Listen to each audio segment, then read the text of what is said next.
and good morning. Here we are today. Gary Goldman here from Truly Yogurt in Wellesley, and we are broadcasting from the Small Business Expo.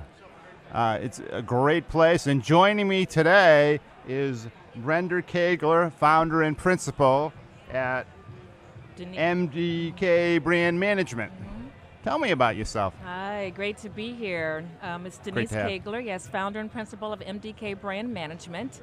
And I went out on my own as an entrepreneur just 6 months ago after spending 25 years in corporate, working for such large global brands as Reebok, Adidas, which most people here pronounce it Adidas. I worked at Nintendo in California, and most recently Boston Scientific, where I was responsible for corporate branding and brand management.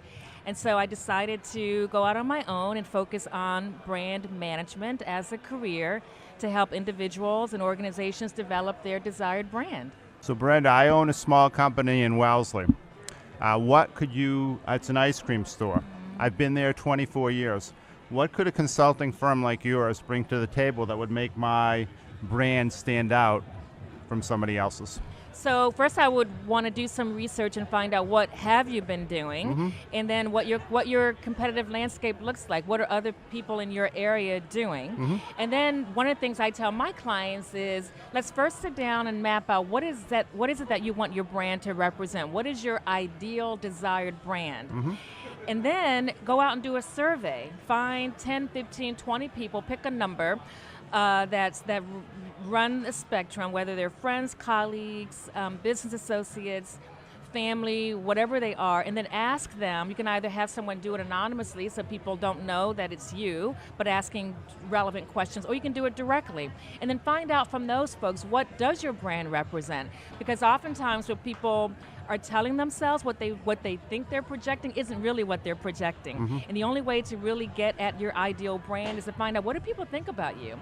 If you say that I want to be known, and I want my brand to be known as hardworking and never letting obstacles get in the way, and that's how you want to develop your brand. You want people, when you walk into a room, you want people to say, she's a hard worker, she doesn't let obstacles get in her way, she's creative, she's business savvy, she's financially savvy, whatever it is. But then you go out and you do a survey, and the results come back and say she's lazy, she doesn't show up on time for anything.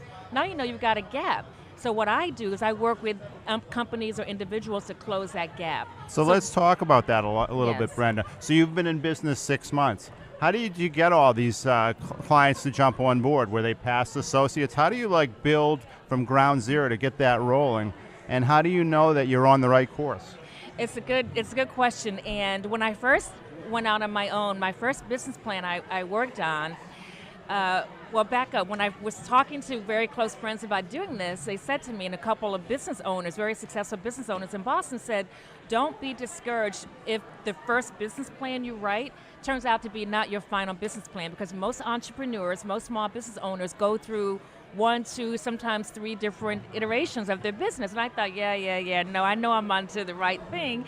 And turns out she was absolutely right, because the business plan I have today is not the one I started out with. And it changed because as I started to answer the first part of your question, I went into my network, because I've been in corporate for a long time, and I've been fortunate to meet and get to know a lot of folks and a lot of business management or executives. And so I went out, I wrote a business plan, and I started talking to close friends and confidants about it. And the more and more I talked to people, they said, Denise, we don't think that's probably the way to go, because if we were to hire you, because my first initial business plan was to create specific workshops, branding workshops, almost host classes several times a week, the same class over and over again. And ideally, in my romantic vision of going out on my own, I was going to have 100 people showing up in my branding classes, but it was going to be a template, repetitive, over and over and over again.